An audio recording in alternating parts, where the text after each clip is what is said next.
വാർത്തകളിലേക്ക് വിശദമായി. കൊച്ചിയിൽ വീണ്ടും കേബിൾ കുരുങ്ങി അപകടം.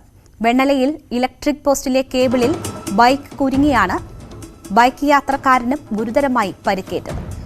ബൈക്ക് നിയന്ത്രണം വിട്ട് മറിയുകയായിരുന്നു. മരട് സ്വദേശി അനീഷിനാണ് പരിക്കേറ്റത്.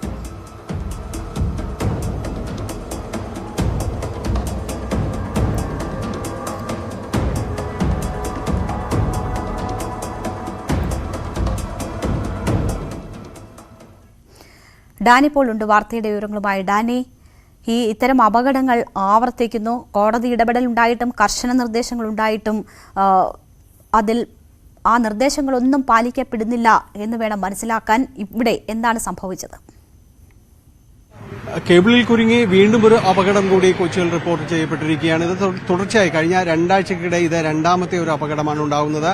ഇക്കുറി കഴിഞ്ഞ തവണ ഉണ്ടായിരുന്നത് നിസ്സാര പരിക്കുകളോടെ രക്ഷപ്പെട്ടെങ്കിലും ഇക്കുറി പരിക്ക് അതീവ ഗുരുതരമാണ്. മരട് സ്വദേശിയായ അനിൽകുമാർ ഇന്നലെ ജോലി കഴിഞ്ഞ് പോകുമ്പോൾ ഈ കാണുന്ന ഇവിടെ ഈ കേബിൾ താഴേക്ക് വീണ് കിടക്കുന്ന ഒരു അവസ്ഥയിലായിരുന്നു. ഇത് ആ കേബിള് അദ്ദേഹത്തിന്റെ ബൈക്കിന്റെ അതിന്റെ ഒരു ഹാൻഡിൽ ബാറിൽ ചുറ്റുകയും തുടർന്ന് ബൈക്ക് നിയന്ത്രണം വിടുകയും റോഡിലേക്ക് അദ്ദേഹം വീഴുകയുമാണ് ഉണ്ടായത്.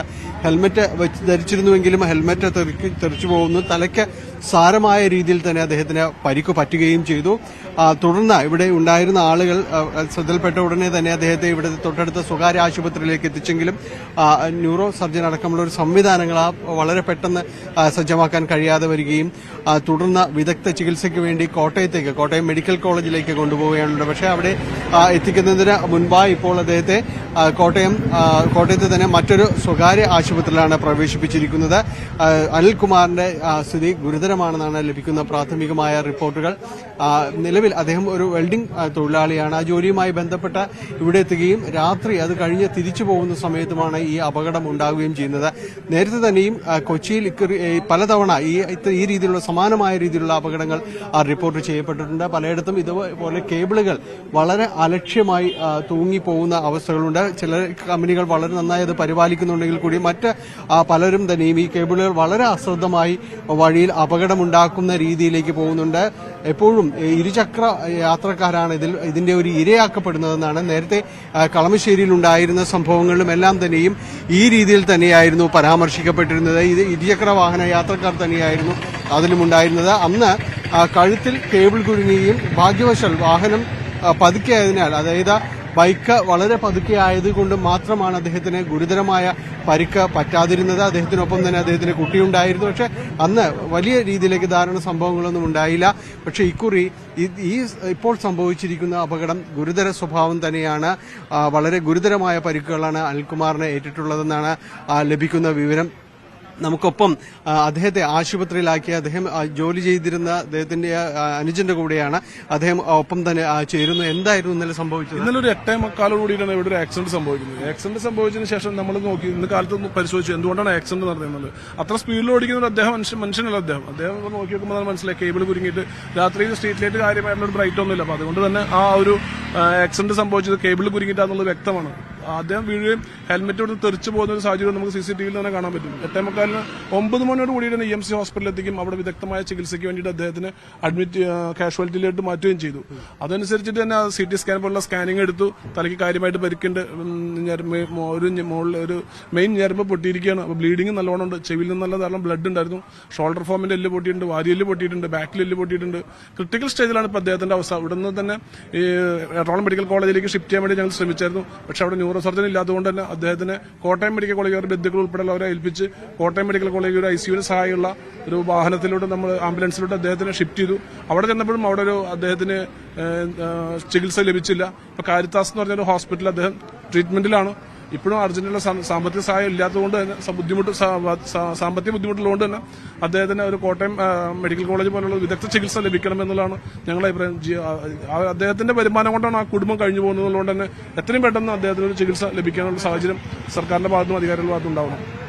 തീർത്തും ഗുരുതരാവസ്ഥയിലാണ് അനിൽകുമാറിന്റെ ഒരു ആരോഗ്യസ്ഥിതി എന്ന് പറയുന്നത്. അതോടൊപ്പം തന്നെയാണ് അദ്ദേഹത്തിന്റെ സാമ്പത്തികമായ പരാധീനതകളെല്ലാം തന്നെ. അതുകൊണ്ട് അടിയന്തര നടപടികൾ ഉണ്ടാകണമെന്ന് അദ്ദേഹത്തോട് അടുപ്പമുള്ളവർ തന്നെയെല്ലാം തന്നെ പറയുകയും ചെയ്യുന്നു. എന്തായാലും കൊച്ചിയിൽ ഇത്തരം അപകടങ്ങൾ തുടർക്കഥയാവുകയാണ്. കേബിളുകൾ വളരെ അലക്ഷ്യമായിട്ട് തന്നെയാണ് ഇപ്പോഴും തന്നെ പലരും തന്നെ ഈ പോസ്റ്റുകളിൽ രൂപീകരിച്ചിട്ടുള്ളത്. ഹൈക്കോടതിയുടെ അടക്കം കടുത്ത വിമർശനങ്ങളും അതോടൊപ്പം തന്നെ ഉത്തരവുകൾ ഉണ്ടായിട്ട് പോലും അതൊന്നും പരിപാലിക്കപ്പെടുന്നില്ല എന്നത് തന്നെയാണ് സത്യം. ക്യാമറമാൻ മനോജിനൊപ്പം ഡാനി പോൾ, ന്യൂസ് 18 കൊച്ചി. കൊച്ചിയിൽ വീണ്ടും കേബിൾ കുരുങ്ങിയ ഒരു അപകടം കൂടി ഉണ്ടായിരിക്കുന്നു. വെണ്ണലയിൽ ഇലക്ട്രിക് പോസ്റ്റിലെ കേബിളിൽ ബൈക്ക് കുരുങ്ങിയാണ് ബൈക്ക് യാത്രക്കാരന് ഗുരുതരമായി പരിക്കേറ്റിരിക്കുന്നത്. ഡാനിപ്പോൾ തയ്യാറാക്കിയ റിപ്പോർട്ടാണ് കണ്ടത്. ഇപ്പോൾ നമുക്കൊപ്പം ഡാനിപ്പോൾ അവിടെ നിന്നും തത്സമയം ചേരുകയാണ്. ഡാനി, മറ്റൊരു അപകടം കൂടി ഉണ്ടായിരിക്കുന്നു. ബാനറുകളും കൊടിതോരണങ്ങളും കെട്ടിയിരുന്ന കേബിളുകൾ കുരുങ്ങിയാണ് നേരത്തെ അപകടമെങ്കിൽ ഇപ്പോൾ അത് KSEBയുടെ കേബിൾ കുരുങ്ങിയുള്ള അപകടം എന്നാണ് മനസ്സിലാക്കുന്നത്. സംഭവ സ്ഥലത്ത് പോയതിനു ശേഷം എന്തൊക്കെയാണ് മനസ്സിലാകുന്നത്? ഈ കേബിൾ അപകട ഭീഷണിയായി അവിടെ ദിവസങ്ങളായി ഉണ്ടായിരുന്നോ? ഏത് സാഹചര്യത്തിലാണ് അത് അങ്ങനെ തുടർന്നത്? അപകടത്തിലേക്ക് നയിച്ച സാഹചര്യങ്ങൾ എന്തൊക്കെയാണ്? ദൃക്സാക്ഷികൾ ആരെങ്കിലും ഉണ്ടായിരുന്നോ? അവരുടെ നിന്നൊക്കെ അറിയാൻ കഴിഞ്ഞ വിവരങ്ങൾ എന്താണ്?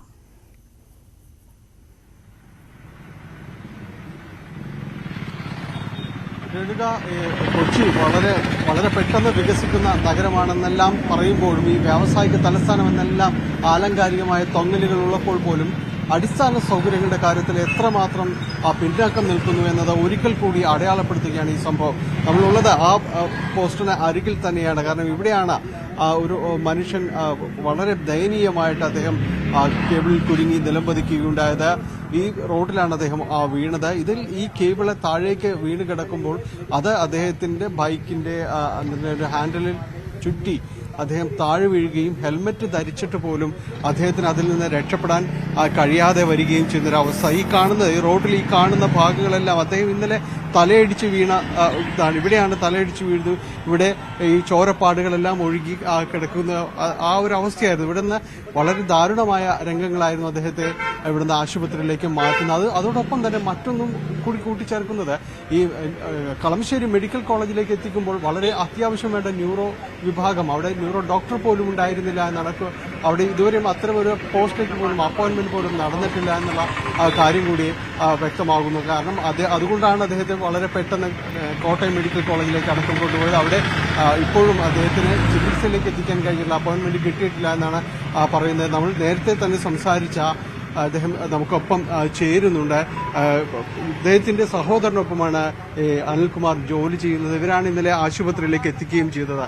ഇപ്പോഴും ആരോഗ്യസ്ഥിതിയെക്കുറിച്ച് എന്തെങ്കിലും വിവരം ലഭിക്കുന്നു? ഇപ്പോഴത്തെ ആരോഗ്യസ്ഥിതി ഭയങ്കര പരിതാപകരമാണ്. കാരണം തലയ്ക്ക് പറ്റിയുള്ള പരിക്ക് ഗുരുതരമാണ്. അതുകൊണ്ട് തന്നെ ഒരു സർജറി അത്യാവശ്യമാണെന്നുള്ളതാണ് ഡോക്ടേഴ്സ് പറയുന്നത്. സർജറി ചെയ്യാനായിട്ടുള്ള ഒരു ഭീമമായ തുക അത്യാവശ്യമാണ്. അതുകൊണ്ട് കോട്ടയം മെഡിക്കൽ കോളേജിലോട്ട് അഡ്മിറ്റ് ചെയ്യുന്നതിന് വേണ്ടിയിട്ടുള്ള ശ്രമങ്ങൾ നടക്കുന്നു. ഇന്നലെ രാത്രി ഇവിടുന്ന് 12:30 മണിക്ക് EMC ഹോസ്പിറ്റലിൽ നിന്ന് പ്രാഥമിക ശുശ്രൂഷ കൊടുത്തതിന് ശേഷം ഒരു ESI നമ്മുടെ ICU ഫെസിലിറ്റീസ് ഉള്ള ആംബുലൻസിൽ നമ്മൾ അദ്ദേഹത്തിനെ അങ്ങോട്ട് ഷിഫ്റ്റ് ചെയ്യാണ് ചെയ്തത്.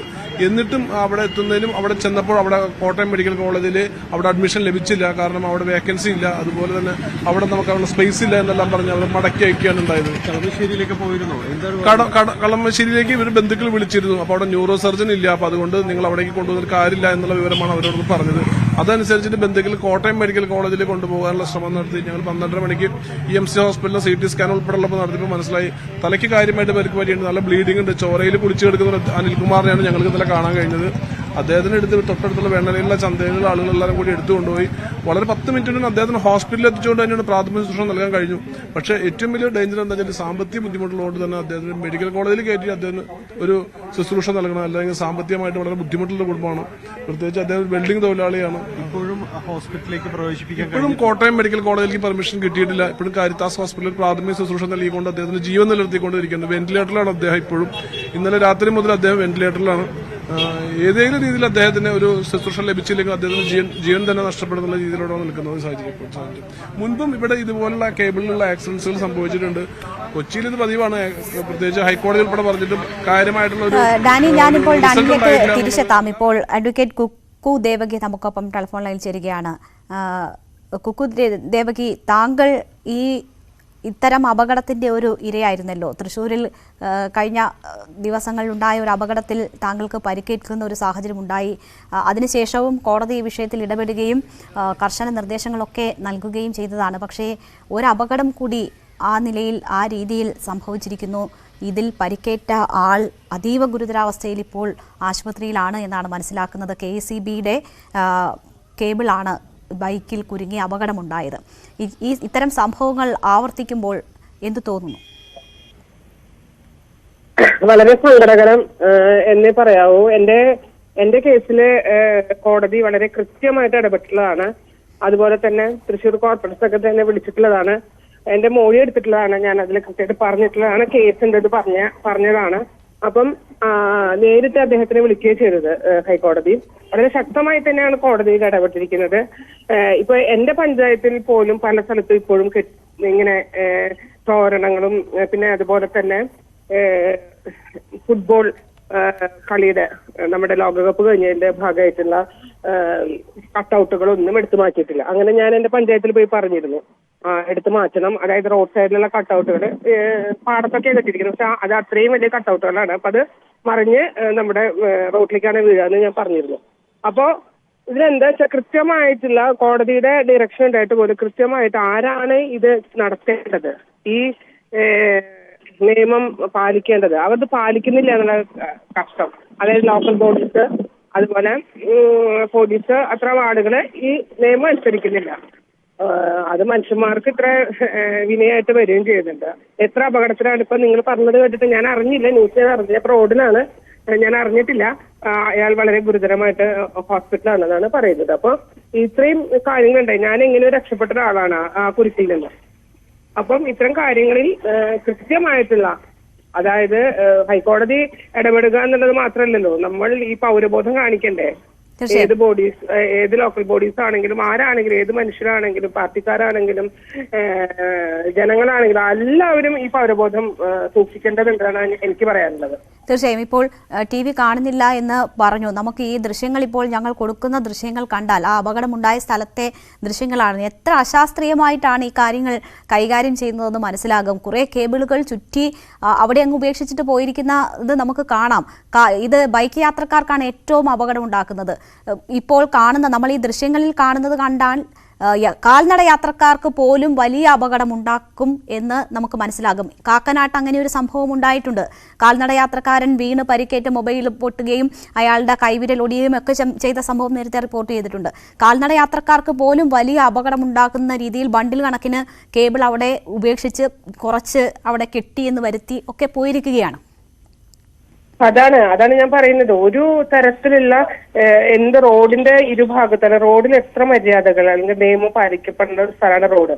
ആ റോഡിൽ ഒരു തരത്തിലുള്ള നിയമം പാലിക്കപ്പെടില്ല എന്ന് മാത്രമല്ല വളരെ കൃത്യമായിട്ട് നിയമത്തിന് മറികടന്ന് പല കാര്യങ്ങളും ചെയ്യുകയും ചെയ്യും. അത് ഏറ്റവും ബാധിക്കുക ഈ ഇരുചക്ര വാഹനത്തിൽ പോകുന്ന ആൾക്കാർക്കാണ്. ഞാൻ അടക്കമുള്ള ആൾക്കാരെ അധികം ഓടിക്കുന്നത് ടൂ വീലർ, നമ്മുടെ ഇതാണ് ബൈക്കും ടൂ വീലറൊക്കെയാണ്. അപ്പൊ അതിൽ പോകുന്ന ആളുകളെ സംബന്ധിച്ച് ഭയങ്കര പ്രശ്നം. എന്നാൽ തന്നെ റോഡുകളിലൊക്കെ കുഴിയുണ്ട്. ഇപ്പൊ എല്ലാ റോഡുകളും ഇപ്പൊ പണി നടന്നുകൊണ്ടിരിക്കുകയാണ്. ഞങ്ങളുടെ തൃശ്ശൂർ കുന്നൂർ റോഡാണെങ്കിൽ പണിയാണ്. അപ്പൊ അത്യാവശ്യം ഒരു പാതയിലൂടെയാണ്, അത് ഒരു വൺ സൈഡ് ഇപ്പൊ വണ്ടികൾ പോയിക്കൊണ്ടിരിക്കുന്നത്. അതിന്റെ ഇടയിൽ കൂടി ഈ കേബിളും അല്ലെങ്കിൽ അത്തരത്തിലുള്ള കാര്യങ്ങളും കൂടി വരുമ്പോ നമുക്ക് ഓടിക്കാൻ സ്ഥലമില്ല. ഇത് മനസ്സിലാക്കാൻ എത്ര ബുദ്ധിമുട്ട്. ഇതിപ്പോൾ അന്ന് കോടതി പറഞ്ഞത് ഈ അനാവശ്യമായി കെട്ടിയിരിക്കുന്ന ബാനറുകളും കൊടിതോരണങ്ങളും അതിന്റെ കേബിളുകളുമാണ് പ്രശ്നമുണ്ടാക്കിയതും വില്ലനായതും. ഇതിപ്പോൾ നോക്കൂ, KECBയുടേതാണ് എന്നാണ് നമ്മൾ മനസ്സിലാക്കുന്നത്.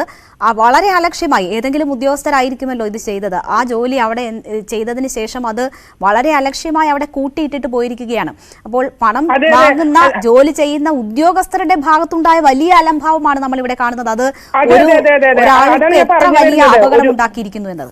അല്ല, അതാണ് ഞാൻ പറഞ്ഞു വരുന്നത്.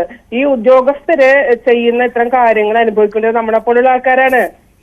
അതാ ഈ കോടതി എന്ന് പറയുന്നത് ഇത്രയും ബഹുമാനപ്പെട്ട കോടതി നമ്മൾ പറയുന്നത് 2 ആഴ്ച മുന്നേ, എനിക്ക് പറ്റുന്നതിന് 2 ആഴ്ച മുന്നേ കോടതി പറഞ്ഞത് ഇത്തരം കാര്യങ്ങൾ റോഡിലിടല്ലേ എന്നുള്ളത്. അത് മനുഷ്യരുടെ ജീവഹാനിക്ക് കാരണമാകുന്നുള്ളത്. അപ്പം അങ്ങനെ പറയുമ്പോ ഇതെന്തുകൊണ്ട് ഈ ഉദ്യോഗസ്ഥർക്കും ഇത് നടപ്പിൽ വരുത്തേണ്ട ആൾക്കാർക്കും ഇത് മനസ്സിലാകുന്നില്ല? എന്തുകൊണ്ട് ഇവർക്ക് മനുഷ്യരുടെ ജീവനിൽ ഒരു വിലയില്ലാത്തത് എന്താ? മനുഷ്യന്മാർക്ക് കൂടി ജീവിക്കണ്ടേ? ഇപ്പൊ ഞങ്ങളുടെ തൃശ്ശൂര് തന്നെ ഈ എന്റെ പ്രശ്നം ഉണ്ടായത് എന്റെ 2 ദിവസം 3-4 ദിവസം കഴിഞ്ഞപ്പം കോർപ്പറേഷന്റെ ഒരു ഭംഗി വരുത്തലുണ്ടായിരുന്നു ഇവിടെ ഷോപ്പിംഗ് ഫെസ്റ്റിവലായിട്ട് ബന്ധപ്പെട്ടിട്ട്. അതിലത്തെ ഒരു കവാടം ഒരു ഓട്ടോറിക്ഷയുടെ മുകളിലേക്ക് മറിഞ്ഞു വീണ് ആ ഓട്ടോറിക്ഷയിൽ ഉണ്ടായിരുന്ന ഓട്ടോറിക്ഷ ഡ്രൈവർക്കും അവരുടെ അതിലുണ്ടായിരുന്ന യാത്രക്കാരിക്കും സാരമായിട്ടുള്ള പരിക്കേറ്റു. അപ്പം അത് ഞാൻ അവിടെ കോർപ്പറേഷനോട് പറഞ്ഞിരുന്നു, നിങ്ങളിത് ശ്രദ്ധിക്കേണ്ടതുണ്ട്, കോർപ്പറേഷന്റെ അലങ്കാരപ്പണികൾ ഇനി എങ്ങനെയൊക്കെയാണ് ബുദ്ധിമുട്ടുകൾ ഉണ്ടാക്കുക മനുഷ്യർക്ക് എന്നുള്ളത്. അപ്പം ഇതൊക്കെ ചെയ്യുന്നത് ഉദ്യോഗസ്ഥര് അടങ്ങുന്ന ഒരു വലിയൊരു ഗ്രൂപ്പാണ്, ഒരു സംഘമാണ്. ഈ സംഘത്തിന് മനസ്സിലാവില്ലേ ഇതൊന്നും? പിന്നെ ഞങ്ങളുടെ ഇവിടെ തൃശ്ശൂർ ഇപ്പൊ ഒരു കാര്യം പറയുകയാണെങ്കിൽ തേക്കിൻകാട് മൈതാനം വളരെ ഫ്രീ ആയിട്ട് കിടക്കുന്ന ഒരു സ്ഥലമാണ്. ഈ റോഡിൽ ഈ സ്ഥലങ്ങളൊന്നും വെക്കാതെ തേക്കിൻകാട് മൈതാനത്തെ ഒരു സ്ഥലത്ത് ഇവർക്ക് അലങ്കരിക്കുന്നുണ്ടെങ്കിൽ ഒരു സ്ഥലം നിശ്ചയിച്ച് അവിടെ അലങ്കരിച്ചൂടെ? അവിടെ മനുഷ്യന്മാർ നടക്കുക ചെയ്യാതെ അതിലെ വണ്ടിയൊന്നും പോകുന്ന ഒരു പ്രശ്നമില്ല. അതേ പബ്ലിക്കായിട്ടുള്ള വണ്ടികളൊന്നും അധികം പോവാത്തൊരു സ്ഥലമാണ് തേക്കിൻകാട് മൈതാനം. അവിടെ ഇത്തരം കാര്യങ്ങൾക്ക് ഉപയോഗിക്കുക. അങ്ങനെ ഏതെങ്കിലും ഏരിയ ആളുകൾക്ക് ആസ്വാദിക്കാനും ഇപ്പോ തോരണം കെട്ടണം അല്ലെങ്കിൽ ഇങ്ങനത്തെ കാര്യങ്ങൾ ചെയ്യണം എന്നുണ്ടെങ്കിൽ അത് ചെയ്യാം. പിന്നെ ഇതുപോലെ ഈ KSEB പോലുള്ള വകുപ്പുകള്, KSEB ഉണ്ട്, വാട്ടർ അതോറിറ്റി ഉണ്ട്, പല വകുപ്പുകളുണ്ട്, റോഡ് പൊളിച്ചിടുന്ന വകുപ്പുകള്.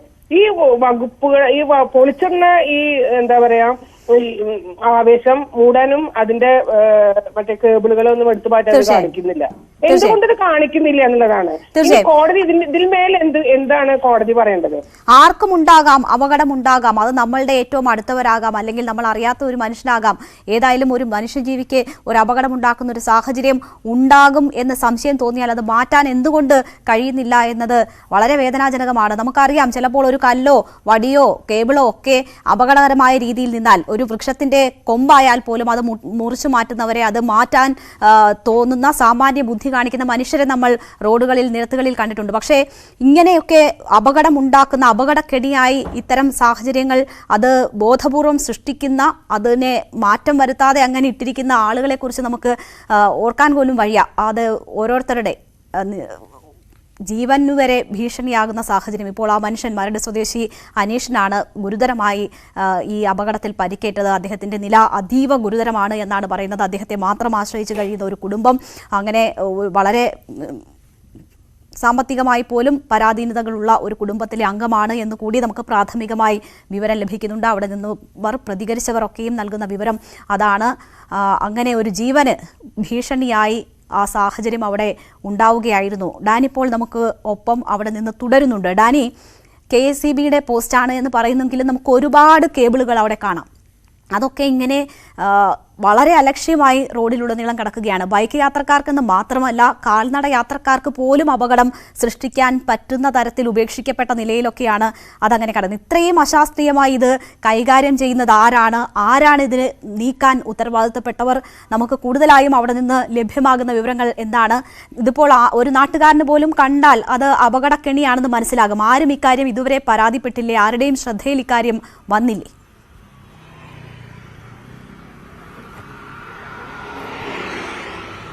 രേണുക, ഇക്കാര്യത്തിൽ ഈ ഇലക്ട്രിക് പോസ്റ്റിനെ ആശ്രയിച്ചുകൊണ്ട് അല്ലെങ്കിൽ അത് ഉപയോഗപ്പെടുത്തിക്കൊണ്ട് പല നെറ്റ്വർക്കുകൾ കടന്നു പോകുന്നുണ്ട്. സ്വന്തമായി ഈ പോസ്റ്റുകൾ സ്ഥാപിച്ചു പോകുന്നവരെ കൂടാതെ തന്നെ പലരും പ്രാദേശികമായുള്ള പല നെറ്റ്വർക്കുകളും പല രീതിയിൽ ഉപയോഗപ്പെടുത്തുന്നുണ്ട്. അപ്പോൾ ഇത് സത്യത്തിൽ ഇതിൽ ഒറ്റ നോട്ടത്തിൽ ഇത് ആരുടെ കേബിൾ എന്ന് പറയാൻ അവർക്ക് ഒറ്റ നോട്ടത്തിൽ കഴിയില്ല എന്ന് തന്നെയാണ് വസ്തുത. ഇതിൽ ഏത് നെറ്റ്വർക്കാണ് തകരാറ് എന്ന് സംഭവിക്കുമ്പോൾ മാത്രമാണ്, അവരുടെ പരാതി വരുമ്പോൾ മാത്രമാണ് ഇതൊരു പരിശോധനകൾക്ക് വേണ്ടി പോലും എത്തുന്നത്. പക്ഷേ ഒരു കാര്യം ഉറപ്പാണ്, ഇത് ഇത്തരം സംവിധാനങ്ങൾ ചെയ്താലും വളരെ ചുരുക്കം ചില കമ്പനികൾ മാത്രം വളരെ കൃത്യമായിട്ട് ഇത് പരിപാലിക്കുന്നുള്ളൂ. അല്ലാത്തെല്ലാം ഇതേപോലെ ആളുകൾക്ക് ബുദ്ധിമുട്ടാവുന്നത് പോലെ, കാൽനടക്കാരെ പോലും കെണിവെച്ച് പിടിക്കുന്ന പോലെയുള്ള ഒരവസ്ഥയാണ്. ഈ വള്ളിയിൽ ചുറ്റി കാല് വീഴുന്ന പോലെയുള്ള ഒരു അവസ്ഥയിലേക്കാണ് ഇതെല്ലാം തന്നെ കാണുന്നത്. ഇത്രയും താഴെ കൊണ്ടുവന്ന് ഈ രീതിയിലെല്ലാം തന്നെ കേബിളെല്ലാം വെച്ചിരിക്കുന്നു. തൊട്ടപ്പുറത്തും അതുപോലെ തന്നെയാണ്. അങ്ങനെ എല്ലാവർക്കും ബുദ്ധിമുട്ടാവുന്ന രീതിയിൽ ഈ രീതി തുടർന്നുകൊണ്ട് പോവുകയാണ് അനസ്യൂതം. ഇതിൽ ഹൈക്കോടതി ഇടപെട്ടിട്ടും കാര്യമായ ഒരു കാര്യവും ഉണ്ടാവുന്നില്ല. കോർപ്പറേഷൻ ഒരു ഘട്ടത്തിൽ ഇത്തരം കേബിളുകൾ മുറിച്ചു പൊളിച്ചു മാറ്റാൻ തീരുമാനിച്ചു. നേരത്തെ ചോദിച്ചതുപോലെ തദ്ദേശ സ്വയംഭരണ സ്ഥാപനങ്ങൾ തന്നെയാണ് ഇതിൽ ഏറ്റവും കാര്യക്ഷമമായി ഇടപെടേണ്ടവർ. പക്ഷേ ഒരു പരിധിക്കപ്പുറത്തേക്ക് അവരും എത്തുന്നില്ല. ഇപ്പോൾ ഒരുപക്ഷെ ഈ ഒരു അവസ്ഥ കണ്ടുകൊണ്ട് ഇപ്പോൾ ഏതെങ്കിലും രീതിയിൽ കൊച്ചിൻ കോർപ്പറേഷനോ മറ്റേതെങ്കിലും ബോഡിയോ ഇടപെട്ടേക്കാം. അതിനപ്പുറത്തേക്ക് അത് ദിവസം മാത്രം നീണ്ടു നിൽക്കുന്ന ഒരു പ്രക്രിയ മാത്രമാണ്. അതിനപ്പുറത്തേക്ക് ഒരു തുടർച്ചയൊന്നും നമ്മൾ ഇതുവരെയും നഗരത്തിൽ എവിടെയും കണ്ടിട്ട് പോലുമില്ല.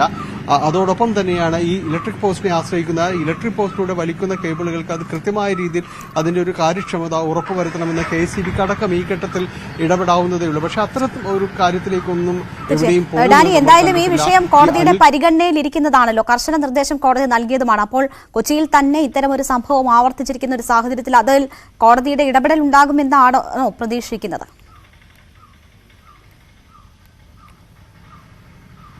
തീർച്ചയായും അത് തന്നെയാണ് രേണുക. കാരണം പല കാര്യങ്ങളിലും എന്ന പോലെ ഹൈക്കോടതിയുടെ ഇടപെടൽ അത് വളരെ നിർണായകമായിട്ടുണ്ട്. പലപ്പോഴും അത് വളരെ തീരുമാനങ്ങൾ എടുക്കുന്നതിന് ഉചിതമായ തീരുമാനങ്ങൾ എടുക്കുന്നതിനൊക്കെ സഹായകരമായിട്ടുണ്ട്.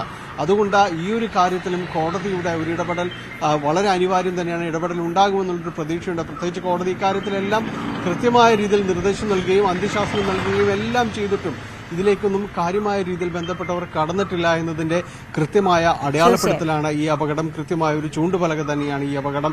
അതിൽ കോടതിയുടെ ഒരു ഇടപെടൽ തന്നെയാണ് ഒരുപക്ഷെ വരും മണിക്കൂറുകളിൽ ഒരുപക്ഷെ ഉണ്ടായേക്കുക. ശരി, എന്തായാലും ഇത്തരം അപകടങ്ങൾ ആവർത്തിക്കുന്നത് വളരെ ദുഃഖകരമായ ഒരു സാഹചര്യമാണ്. ആശുപത്രിയിൽ കഴിയുന്ന ആൾക്ക് വളരെ പെട്ടെന്ന് ഭേദമാകട്ടെ എന്ന് നമുക്ക് ആശിക്കാം. ഡാനിപ്പോളാണ് അവിടെ നിന്നും വിശദമായ വിവരങ്ങൾ നൽകിയത്. ഇടവേള. നാട് വിറപ്പിച്ചു വിലസിയ വില്ലൻ,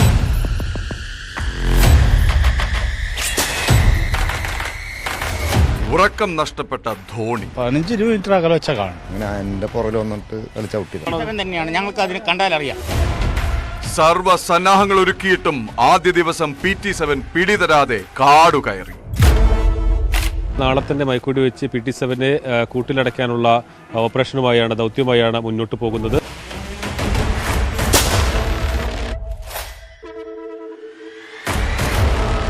പിറ്റേന്ന് PT7 പിടിവീണു. താനെ ഈ സൈഡ് വരാൻ സാധ്യതയുണ്ട്. സോ നിങ്ങളുടെ സേഫ്റ്റി നമുക്ക് ഇമ്പോർട്ടൻ്റ് ആണ്.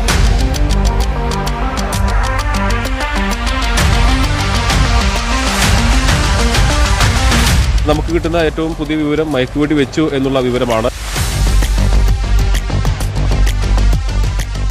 വളരെ ശ്രമകരമാണ്. ലോറിയിലേക്ക് PT7 കയറ്റുന്നതിന്റെ കാഴ്ചയാണ് നമ്മൾ കാണുന്നത്. PT7 ലോറിക്കുള്ളിലായി കഴിഞ്ഞിരിക്കുന്നു. PT7 ലോറിക്കുള്ളിലേക്കായി കഴിഞ്ഞിരിക്കുന്നു. PT7ുമായിട്ട് ഫോറസ്റ്റിന്റെ വാഹനം ഇതാ ലോണിംഗ് ഫോറസ്റ്റ് സ്റ്റേഷനിലേക്ക് കുതിച്ചു വരികയാണ്. വളരെ വേഗത്തിൽ പാഞ്ഞു പോവുകയാണ് PT7ുമായിട്ടുള്ള വാഹനം. ഇതാ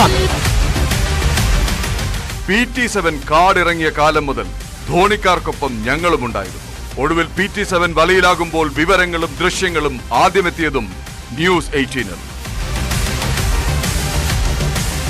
വരുന്ന വഴിയരികിൽ മുഴുവൻ PT7നെ കാണുവാൻ വേണ്ടി ആളുകൾ തടിച്ചുകൂടുന്ന ഒരു കാഴ്ചയാണ് നമ്മൾ പോരുമ്പോൾ കണ്ടത്. അക്ഷരാർത്ഥത്തിൽ ഈ ഒരു ദിവസത്തിന് വേണ്ടി ഈ നാട്ടുകാർ കാത്തിരിക്കുകയായിരുന്നു എന്ന് നമുക്ക് പറയേണ്ടി വരും. ടീമിന്റെ പ്രാധാന്യമാണ്. Single persons effort. ഇതെന്ന് പറഞ്ഞാൽ ശരിക്കും വളരെ ടെക്സ്റ്റ് ബുക്ക് സ്റ്റൈലിലുള്ള ഒരു ക്യാപ്ചറാണ്. നല്ല വ്യക്തമായ പ്ലാനിംഗ് ഉണ്ടായിരുന്നു. ധോണിയെ പ്രശസ്തമാക്കിയ അവൻ ഇനി ധോണി. PT7 എന്ന പേര് മാറ്റി ധോണി എന്ന പേര് ഇടാനാണ് നിർദ്ദേശിച്ചിട്ടുള്ളത്. അപ്പോൾ ഇനി മേലാൽ ഈ ആനക്ക് ധോണി എന്ന പേരാണ് നാമകരണം ചെയ്തിട്ടുള്ളത്. ഇനി ധോണി മെരുകും. കാടിറങ്ങി വിലസുന്നവരെ മെരുക്കാൻ ഇറങ്ങും. ധോണിക്കാർക്ക് സമാധാനമായി ഉറങ്ങാം. ന്യൂസ് 18 കേരളം, വാർത്തയിലെ നിതാന്ത ജാഗ്രത. വാർത്തകൾ തുടരുന്നു. നിയമസഭ പാസാക്കിയ ബില്ലുകൾ ഒപ്പിടാതെ പിടിച്ചുവെക്കുന്ന ഗവർണറെ പരോക്ഷമായി വിമർശിച്ച് നയപ്രഖ്യാപന പ്രസംഗം. നിയമനിർമ്മാണത്തിന്റെ അന്തസ്സത്ത സംരക്ഷിക്കപ്പെടണമെന്ന് ആരിഫ് മുഹമ്മദ് ഖാൻ അവതരിപ്പിച്ച പ്രഖ്യാപനത്തിലൂടെ സർക്കാർ ആവശ്യപ്പെട്ടു. കടമെടുപ്പ് പരിധി വെട്ടിക്കുറച്ചതിലടക്കം കേന്ദ്രത്തിനെതിരെയുള്ള വിമർശനങ്ങളും ഒന്നുവിടാതെ ഗവർണർ വായിച്ചു. സംസ്ഥാനത്തിന്റെ വികസന നേട്ടങ്ങൾ എണ്ണിപ്പറഞ്ഞ നയപ്രഖ്യാപന പ്രസംഗം സിൽവർ ലൈൻ പദ്ധതിയിൽ നിന്ന് പിന്നോട്ടില്ലെന്നും വ്യക്തമാക്കുന്നു. കേന്ദ്ര സർക്കാരിനെതിരെയുള്ള വിമർശനങ്ങൾ ഗവർണർ അതേപടി വായിക്കുമോ എന്നായിരുന്നു രാഷ്ട്രീയ കേരളം ഉറ്റുനോക്കിയത്. എന്നാൽ ലോകായുക്ത ഭേദഗതിയും സർവകലാശാല ഭേദഗതി ബില്ലുകളും ഒപ്പിടാത്തതിനെതിരെയുള്ള വിമർശനവും ആരിഫ് മുഹമ്മദ് ഖാനെ കൊണ്ട് സർക്കാർ വായിപ്പിച്ചു. Legislative assemblies represent the will of the people, the spirit of legislation and the intention of the legislature has to be protected. My government is committed to the constitutional value that intention of the legislature should take effect as law. Federal സംവിധാനത്തെ തകർക്കുന്ന കേന്ദ്ര നയങ്ങൾക്കെതിരെ ശക്തമായ വിമർശനം ഈ നയപ്രഖ്യാപനത്തിലുമുണ്ട്. അതും ഒന്നുപോലും വിടാതെ governor വായിച്ചു. For the body politic of the nation to be strong, it needs strong limbs.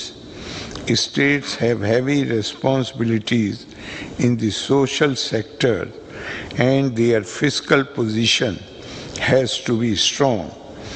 Recent measures to curtail the borrowing limits of the states constrain the scope of their interventions in the health, education and infrastructural sectors.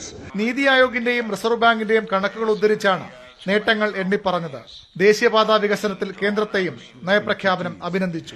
Kerala has been ranked at the forefront among the states in the achievement of sustainable development goals consistently by the Niti Aayog of the Reserve Bank of India on state finances.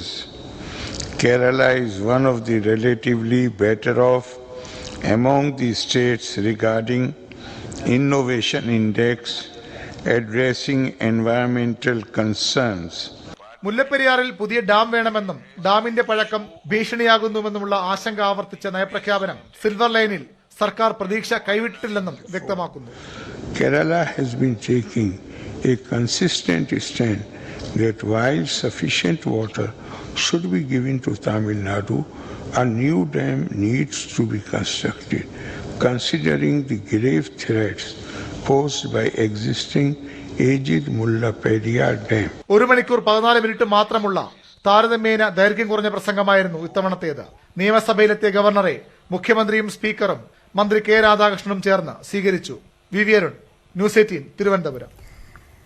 നയപ്രഖ്യാപന പ്രസംഗം ആരംഭിച്ചത് മുതൽ പ്രതിപക്ഷം പ്രതിഷേധമുയർത്തി. Governor സർക്കാർ bhai bhai, RSS നോമിനിയുമായി സർക്കാർ ഒത്തുതീർപ്പുണ്ടാക്കി തുടങ്ങിയ പ്രതിഷേധ മുദ്രാവാക്യങ്ങൾ ഉയർത്തിയായിരുന്നു പ്രതിപക്ഷ പ്രതിഷേധം.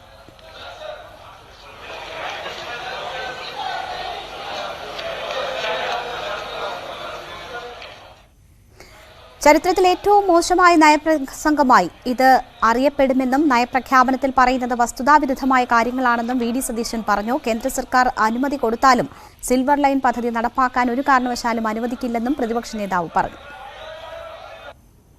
RSSന്റെ ഏജന്റെന്ന് നിരന്തരമായി CPM ആക്ഷേപിച്ചിരുന്ന ഗവർണറുമായി മുഖ്യമന്ത്രി നടത്തിയ ഒത്തുതീർപ്പിന്റെ പ്രതിഫലനമായിരുന്നു ഇന്ന് ഗവർണർ നിയമസഭയിൽ നടത്തിയ നയപ്രഖ്യാപന പ്രസംഗം. കാരണം കേന്ദ്രത്തെ തലോടിക്കൊണ്ടാണ് ഗവർണറുടെ നയപ്രഖ്യാപനം കടന്നുപോയത്. ഗവൺമെന്റ് പുറപ്പുറത്ത് കയറിയിട്ടാണ് കേന്ദ്രത്തിനെതിരായിട്ട് വിമർശനം നടത്തിയിരുന്നത്. ഈ സംസ്ഥാന സർക്കാരിന്റെ നയപ്രഖ്യാപനം നടത്തുമ്പോൾ കേന്ദ്ര ഗവൺമെന്റിനെതിരായിട്ടുള്ള വിമർശനം ഒത്തുതീർപ്പിന്റെ ഭാഗമായിട്ട് ഒളിപ്പിച്ചു വെച്ചിട്ടാണ്, അത് ചെയ്യാതെയാണ് ഈ ഗവർണറെ കൊണ്ട് നയപ്രഖ്യാപനം നടത്തിയത്. ഒരിടവേള കൂടി. സെക്രട്ടേറിയറ്റ് സംഘർഷത്തിന്റെ പേരിൽ അറസ്റ്റ് ചെയ്ത youth league general secretary PK Firoz ജാമ്യത്തിലിറങ്ങി. സംസ്ഥാനത്തെ ക്രമസമാധാനം തകർന്നു എന്നാരോപിച്ച് നടത്തിയ മാർച്ചിലെ സംഘർഷത്തിലായിരുന്നു അറസ്റ്റ്. സർക്കാരിന്റേത് രാഷ്ട്രീയ പകപോക്കലെന്ന് PK ഫിറോസ് പറഞ്ഞു. ശക്തമായ സമരവുമായി മുന്നോട്ടു പോകും, അറസ്റ്റിനെ നിയമപരമായി നേരിടുമെന്നും ഫിറോസ് പ്രതികരിച്ചു. രാഷ്ട്രീയ പകപോക്കലിന്റെ ഭാഗമായിട്ടാണ് ഇപ്പോൾ പോലീസ് അറസ്റ്റ് ചെയ്തിരിക്കുന്നത്. സമരങ്ങളെ അടിച്ചമർത്താൻ എന്നുള്ള ഉദ്ദേശം ഇത് ശക്തമായി നേരിടും. അറസ്റ്റ് കൊണ്ട് പിന്മാറുന്ന പ്രശ്നമില്ല, ശക്തമായി സമരവുമായി മുന്നോട്ട് പോകും. ജനകീയ സമരങ്ങളോട് സർക്കാരിന് അസഹിഷ്ണുതയാണെന്നും ഫിറോസിന്റെ അറസ്റ്റിനെ നിയമപരമായി കൈകാര്യം ചെയ്യുമെന്നും PK കുഞ്ഞാലിക്കുട്ടിയും പറഞ്ഞു.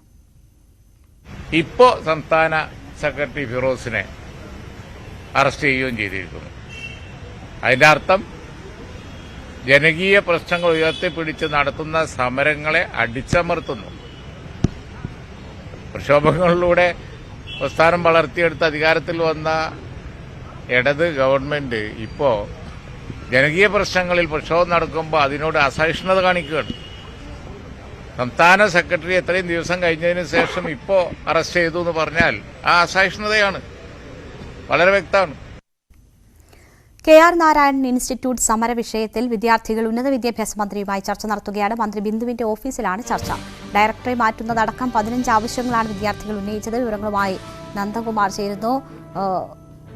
നന്ദകുമാർ, എന്തൊക്കെ വിഷയങ്ങളിലാണ് ഇനി ചർച്ച? ഡയറക്ടർ സ്ഥാനം രാജിവെച്ചിരുന്നു.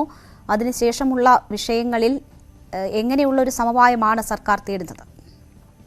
രേണുക, KR നാരായണൻ ഇൻസ്റ്റിറ്റ്യൂട്ടിലെ വിദ്യാർത്ഥികളുമായി ഉന്നത വിദ്യാഭ്യാസ മന്ത്രി ഇപ്പോൾ ചർച്ച നടത്തുകയാണ്. മന്ത്രിയുടെ സെക്രട്ടേറിയറ്റിലെ അനക്സിലെ ഓഫീസിലാണ് ഈ ഒരു ചർച്ച നടക്കുന്നത്. എന്തായാലും ചർച്ചയ്ക്ക് ശേഷം മാത്രമേ ഇത്തരത്തിൽ വിദ്യാർത്ഥികൾ നടത്തിവരുന്ന സമരം അവസാനിപ്പിക്കൂ എന്ന് സ്റ്റുഡൻസ് കൌൺസിൽ പ്രതിനിധികൾ ചർച്ചയ്ക്ക് മുമ്പ് മാധ്യമങ്ങളോട് പറയുകയും ചെയ്യുന്നു. എന്തായാലും ഡയറക്ടർ രാജിവെച്ച സാഹചര്യത്തിൽ മറ്റ് ആവശ്യങ്ങൾ സർക്കാർ അംഗീകരിക്കുമെന്ന പ്രതീക്ഷയിലാണ് ഈ വിദ്യാർത്ഥികളുള്ളത്. ഏകദേശം 15 ആവശ്യങ്ങളാണ് ഇവർ മുന്നോട്ട് വെച്ചത്. ഡയറക്ടർ ശങ്കർ മോഹൻ രാജിവെച്ച സാഹചര്യത്തിൽ ബാക്കിയുള്ള 14 ആവശ്യങ്ങൾ കൂടി സർക്കാർ പരിഗണിക്കണമെന്നാണ് വിദ്യാർത്ഥികൾ പറയുന്നത്. എന്തായാലും ചില കാര്യങ്ങളിൽ സർക്കാരിന് അനുകൂലമായൊരു നിലപാടുണ്ട്. പ്രത്യേകിച്ച് സർക്കാർ സ്വാഭാവികമായും അത്തരം കാര്യങ്ങളൊക്കെ തന്നെ വിദ്യാർത്ഥികളെ അറിയിക്കുകയും ചെയ്യും. കാരണം ചില വിഷയങ്ങൾ, ജാതി വിവേചനം, അതോടൊപ്പം തന്നെ പ്രവേശനത്തിൽ സംഭരണ അട്ടിമറി, വിദ്യാർത്ഥികൾക്ക് സൗകര്യം നിഷേധിക്കൽ തുടങ്ങിയ കാര്യങ്ങളിലൊക്കെ തന്നെ സർക്കാർ സ്വാഭാവികമായും ഒരു അനുകൂല നിലപാട് സ്വീകരിക്കുകയും ചെയ്യും. അതോടൊപ്പം തന്നെ ഈ പരാതികൾ, വിദ്യാർത്ഥികളുടെ പരാതികളെ കുറിച്ച് അന്വേഷിക്കാൻ 2 അന്വേഷണ കമ്മീഷനെ നിയോഗിച്ചിരുന്നു. ഈ അന്വേഷണ കമ്മീഷൻ റിപ്പോർട്ട് പുറത്തുവിടണമെന്നും വിദ്യാർത്ഥികൾ ആവശ്യപ്പെടുന്നുണ്ട്. അതുകൊണ്ട് ആ ഒരു കാര്യത്തിൽ സർക്കാർ എന്ത് നിലപാട് സ്വീകരിക്കുമെന്ന് ഈ ഒരു ചർച്ചയ്ക്ക് ശേഷം മാത്രമേ നമുക്ക് അറിയാൻ സാധിക്കുകയുള്ളൂ. K. ജയകുമാർ അന്വേഷണ കമ്മീഷനായി നിയോഗിച്ചായിരുന്നു. ഇത്തരത്തിലൊരു അന്വേഷണ കമ്മീഷനെ നിയോഗിക്കുകയും ആ റിപ്പോർട്ടിൽ അതിൽ ഗുരുതരമായ കാര്യങ്ങളാണ് ഡയറക്ടറിന് അടക്കം, അവിടെയുള്ള അടൂർ ഗോപാലകൃഷ്ണൻ അടക്കമുള്ള ആൾക്കാർക്കെതിരെ വലിയ തോതിലാണ് വിമർശനം ആ റിപ്പോർട്ടിലുള്ളത്. എന്തായാലും ആ ഒരു റിപ്പോർട്ടിൽ ഡയറക്ടർ നേരത്തെ നടത്തിയിരുന്ന മനുഷ്യത്വരഹിതമായ പ്രവർത്തനങ്ങൾ അക്കമിട്ട് സൂചിപ്പിച്ചിരുന്നു. വിദ്യാർത്ഥികളുടെ ഈ ഒരു ഗ്രാൻഡ്, സിലബസ് പരിഷ്കരണം തുടങ്ങിയ കാര്യങ്ങളൊക്കെ തന്നെ സർക്കാർ അനുകൂല നിലപാട് സ്വീകരിക്കുകയും ചെയ്യും. അതോടൊപ്പം തന്നെ കോഴ്സുകൾക്ക് പ്രവേശനം അനുവദിക്കുന്ന സംവരണ വിഭാഗത്തിലെ വിദ്യാർത്ഥികൾക്ക് ആനുകൂല്യങ്ങൾ നിഷേധിക്കപ്പെടുകയാണ്. ഇങ്ങനെ ഇത്തരം കാര്യങ്ങളിൽ സർക്കാർ അനുകൂലമായി തീരുമാനമെടുക്കും. പക്ഷേ റിപ്പോർട്ട് പരസ്യപ്പെടുന്ന കാര്യത്തിൽ സർക്കാർ എന്ത് തീരുമാനം എടുക്കുമെന്ന് ഈ ഒരു ചർച്ചയ്ക്ക് ശേഷം മാത്രമേ അറിയാൻ സാധിക്കുകയുള്ളൂ. രേണുക, നന്ദകുമാറാണ് വിവരങ്ങൾ നൽകിയത്. തിരുവനന്തപുരത്ത് കുപ്രസിദ്ധ ഗുഡ ഓംപ്രകാശിന്റെ കൂട്ടാളികൾ കീഴടങ്ങിയത് CPI നേതാവിന്റെ വീട്ടിൽ പോലീസ് പരിശോധനയ്ക്കെത്തുമെന്ന് ഉറപ്പായതോടെ. പാറ്റൂർ ആക്രമണ കേസിലെ 1-ാം പ്രതി CPI നേതാവിന്റെ ബന്ധുവിനെ ഒളിവിലിരുന്ന് ഫോൺ വിളിച്ചെന്ന് വ്യക്തമായതോടെയാണ് വീട്ടിൽ കയറി പരിശോധിക്കാൻ പോലീസ് തീരുമാനിച്ചത്. ഇത് രാഷ്ട്രീയ നേതാക്കൾ അറിഞ്ഞതിന് പിന്നാലെ കീഴടങ്ങാൻ തയ്യാറെന്ന് പ്രതികൾ ഹൈക്കോടതിയെ അറിയിക്കുകയായിരുന്നു. 14 ദിവസം ഒളിവിൽ കഴിഞ്ഞ ഓംപ്രകാശിന്റെ 4 കൂട്ടാളികൾ ശനിയാഴ്ച രാവിലെയാണ് വഞ്ചിയൂരിലെ കോടതിയിൽ കീഴടങ്ങിയത്. ആ കീഴടങ്ങലിന് പിന്നിലെ സാഹചര്യം ഇങ്ങനെ. ഓപ്പറേഷൻ ബ്ലാക്ക് ബേർഡ് അഥവാ കറുത്ത പക്ഷികൾ, ഇതായിരുന്നു ഓംപ്രകാശിനെയും കൂട്ടാളികളെയും പിടിക്കാനുള്ള പോലീസ് പദ്ധതിയുടെ പേര്. ആദ്യ ദിവസങ്ങളിൽ മുഖ്യപ്രതികൾ എവിടെയെന്ന് ഒരു തുമ്പും ലഭിച്ചില്ല. അങ്ങനെ വലയുമ്പോഴാണ് സെക്രട്ടേറിയറ്റിലെ ജീവനക്കാരിയുടെയും തലസ്ഥാനത്തെ CPI നേതാവിൻ്റെയും ബന്ധുവിനെയും 1-ാം പ്രതി ആരിഫ് വീഡിയോ കോൾ ചെയ്യുന്നതായി വിവരം ലഭിച്ചത്. 18-ാം തീയതി രാവിലെ പോലീസ് സെക്രട്ടേറിയറ്റ് ജീവനക്കാരിയുടെ വീട്ടിൽ കയറി ഫോൺ കസ്റ്റഡിയിലെടുത്തു. അതിലൂടെ പ്രതികളുടെ താവളം ഊട്ടിയെന്ന് കണ്ടെത്തി. തൊട്ടു പിന്നാലെ പോലീസ് സംഘം ഊട്ടിയിലേക്ക്. പക്ഷേ പ്രതികൾ സേലത്തേക്ക് കടന്നു. പോലീസ് അവിടെ എത്തിയപ്പോൾ പ്രതികൾ തൃച്ചിയിലേക്കും. ഇങ്ങനെ വട്ടം കറക്കിയതോടെ കടുത്ത നടപടിക്ക് പോലീസ് തയ്യാറെടുത്തു. CPI നേതാവിൻ്റെ വീട്ടിൽ കയറി പരിശോധന. ഉന്നത ഉദ്യോഗസ്ഥരുടെ അനുമതിയോടെയുള്ള ഈ നീക്കം രാഷ്ട്രീയ നേതൃത്വം അറിഞ്ഞു. അതുവഴി ഗുണ്ടകളിലേക്കും. ഒടുവിൽ കീഴടങ്ങലിന് തീരുമാനം. ഹൈക്കോടതിയിൽ മുൻകൂർ ജാമ്യാപേക്ഷ നൽകിയിരുന്ന പ്രതികൾ വാദത്തിനിടെ നാടകീയമായി കീഴടങ്ങാൻ തയ്യാറാണെന്ന് കോടതിയെ അറിയിച്ചു. ഗുണ്ടാബന്ധമുള്ളത് പോലീസിന് മാത്രമല്ല, രാഷ്ട്രീയക്കാർക്ക് കൂടിയാണ്. ബന്ധത്തിനപ്പുറം നിയന്ത്രണം പോലും രാഷ്ട്രീയ നേതാക്കളുടെ കയ്യിലാണെന്നും ഈ കീഴടങ്ങൽ നാടകം ഉറപ്പിക്കുന്നു. ന്യൂസ് 18 തിരുവനന്തപുരം. വിജിലൻസ് അന്വേഷണം നേരിടുന്ന 3 ഉന്നത IPS ഉദ്യോഗസ്ഥർ ഇപ്പോഴും വകുപ്പ് മേധാവികൾ. വിജിലൻസ് ADGP, മനുഷ്യാവകാശ commission investigation DGP, transport commissioner പദവിയിലുള്ളവരാണ് വിജിലൻസ് കേസ് നേരിടുന്നത്. പോക്സോ, ഗുണ്ട, വിജിലൻസ് കേസുകളുള്ള സംസ്ഥാനത്തെ മുഴുവൻ പോലീസുകാരുടെയും വിവരങ്ങൾ ആഭ്യന്തര വകുപ്പ് ശേഖരിക്കുന്നതിനിടെയാണ് ആരോപണ വിധേയർ ഉന്നത സ്ഥാനങ്ങളിൽ തുടരുന്നത്. വിജിലൻസ് ADGP മനോജ് എബ്രഹാം, മനുഷ്യാവകാശ commission investigation DGP Tomin J Thachankary, transport commissioner S Sreejith എന്നിവരാണ് വിജിലൻസ് അന്വേഷണം നേരിടുന്ന ഉന്നത IPS ഉദ്യോഗസ്ഥർ. വിവിധ ക്രമക്കേടുകളുടെ ഭാഗമായാണ് ഉന്നത ഉദ്യോഗസ്ഥർക്കെതിരെയുള്ള വിജിലൻസ് അന്വേഷണം. വിജിലൻസ് കേസ് നിലനിൽക്കുമ്പോഴാണ് വിജിലൻസ് ADGPയായി മനോജ് എബ്രഹാം തുടരുന്നത് എന്നതാണ് കൗതുകകരം. മനുഷ്യാവകാശ കമ്മീഷനിലെ അന്വേഷണ വിഭാഗം മേധാവിയായ DGP ടോമിൻ ജെ തച്ചങ്കരി മുമ്പും പല കേസുകളിലും ഉൾപ്പെട്ടിട്ടുണ്ട്. മനുഷ്യാവകാശ പ്രശ്നങ്ങളിൽ ജനങ്ങൾക്കൊപ്പം നിൽക്കേണ്ട സമുന്നത ഉദ്യോഗസ്ഥനും വിജിലൻസ് കേസ് നേരിടുന്നു എന്നത് സർക്കാരിന് തന്നെ അപമാനമാണ്. Transport commissioner S Sreejith police തലപ്പത്തിരിക്കെയാണ് വിജിലൻസ് കേസിൽപ്പെടുന്നത്. ക്രൈംബ്രാഞ്ച് ADGPയായിരിക്കെയാണ് ട്രാൻസ്പോർട്ട് കമ്മീഷണറായി ശ്രീജിത്തിനെ നിയമിച്ചത്. പോക്സോ, ഗുണ്ട, വിജിലൻസ് കേസുകളുള്ള മുഴുവൻ പോലീസുകാരുടെയും വിവരങ്ങൾ നൽകാൻ ആഭ്യന്തര വകുപ്പ് ആവശ്യപ്പെടുമ്പോഴാണ് വിജിലൻസ് കേസിൽപ്പെട്ട ഉന്നത IPS ഉദ്യോഗസ്ഥർ അധികാരസ്ഥാനത്ത് തുടരുന്നത്. ഉന്നത ഉദ്യോഗസ്ഥർക്കെതിരെയുള്ള വിജിലൻസ് അന്വേഷണത്തിന് ആധാരമായ കേസുകളുടെ വിവരങ്ങൾ വിവരാവകാശ നിയമപ്രകാരം ലഭ്യമാക്കാനാവില്ലെന്നാണ് ആഭ്യന്തര വകുപ്പിന്റെ മറുപടി. വിജിലൻസ് അന്വേഷണം നേരിടുന്ന തലപ്പത്തുള്ള IPSകാർക്കെതിരെ എന്ത് നടപടിയാണ് സർക്കാർ സ്വീകരിച്ചത്? താഴെത്തട്ടിലുള്ള പോലീസുകാരുടെ ഗുണ്ട, പോക്സോ, വിജിലൻസ് ബന്ധങ്ങൾ മാത്രം അന്വേഷണ വിധേയമാക്കിയാൽ മതിയോ? ഉത്തരം പറയേണ്ടത് ആഭ്യന്തര വകുപ്പാണ്. S Vinesh Kumar, News 18 Kozhikode. ഒരിടവേള കൂടി. വാർത്തകൾ തുടരുന്നു. തിരുവനന്തപുരം മൃഗശാലയിൽ മൃഗങ്ങൾ ക്ഷയരോഗം ബാധിച്ച് ചത്തത് പരിശോധിക്കാൻ മന്ത്രി ജെ ചിഞ്ചുറാണി മൃഗശാല സന്ദർശിക്കുന്നു.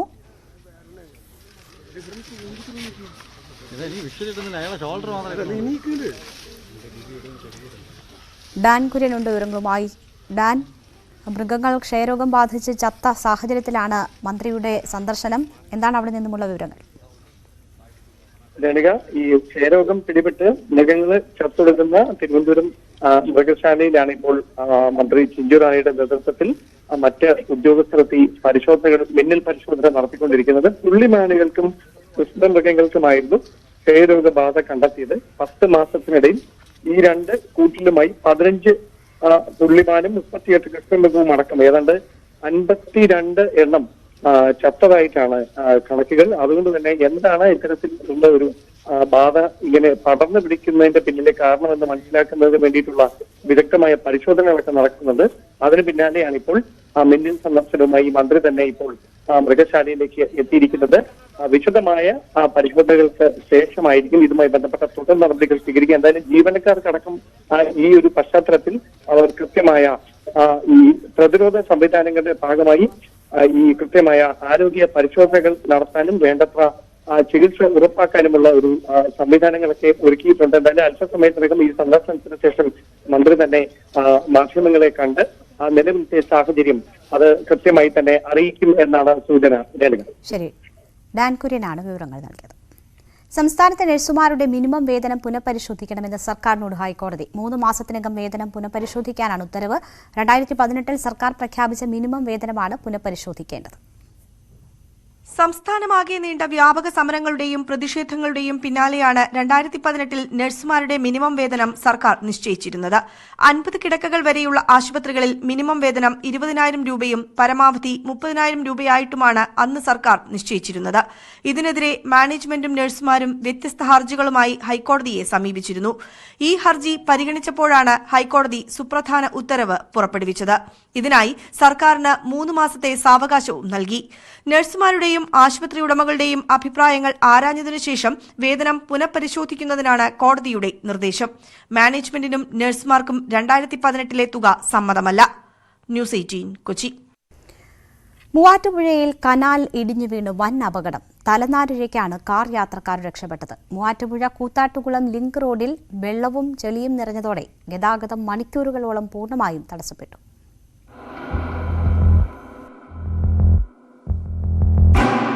മൂവാറ്റുപുഴ കൂത്താട്ടുകുളം ലിങ്ക് റോഡിൽ പണ്ടപ്പള്ളിക്ക് 50 മീറ്റർ മുൻപെയാണ് വൻ അപകടമുണ്ടായത്. ഞായറാഴ്ച വൈകിട്ട് 6:30 റോഡിൽ നിന്നും ഏകദേശം 30 അടിയോളം ഉയരത്തിലുള്ള MVP കനാലിന്റെ ഒരു ഭാഗം ഇടിഞ്ഞു വീഴുകയായിരുന്നു. തൊട്ടടുത്ത വീട്ടിലെ CCTVയിൽ അപകടത്തിന്റെ ദൃശ്യങ്ങൾ പതിഞ്ഞിട്ടുണ്ട്. റോഡിലൂടെ കാർ കടന്നുപോയതിന് തൊട്ടു പിന്നാലെ കനാലിടിഞ്ഞ് എതിർവശത്തുള്ള വീടിന്റെ ഗേറ്റും തകർത്ത് വെള്ളവും ചെളിയും വീട്ടുമുറ്റത്ത് എത്തുന്നത് CCTV ദൃശ്യങ്ങളിൽ വ്യക്തമാണ്.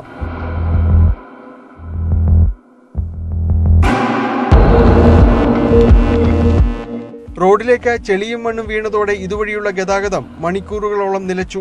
നാട്ടുകാരുടെ സഹകരണത്തോടെ മണ്ണുമാന്തി യന്ത്രം ഉപയോഗിച്ച് ചെളിയും മണ്ണും നീക്കം ചെയ്ത് രാത്രി 10 മണിയോടെയാണ് ഗതാഗതം പുനഃസ്ഥാപിച്ചത്. സ്ഥലത്ത് വ്യാപകമായ കൃഷിനാശമുണ്ടായിട്ടുണ്ട്. മഴയോ മറ്റു പ്രതികൂല കാലാവസ്ഥയോ ഇല്ലാതിരുന്ന സമയത്താണ് ദുരന്തമുണ്ടായതെന്നത് ജനങ്ങളുടെ ആശങ്ക വർദ്ധിപ്പിക്കുന്നുണ്ട്. അപകട സമയം റോഡിൽ തിരക്കില്ലാതിരുന്നതിനാൽ വൻ ദുരന്തമൊഴിവായി. ന്യൂസ് 18 കൊച്ചി. ലേഡീസ് ബാൻഡ് പൂർണ്ണമാകുന്നു. നമസ്കാരം.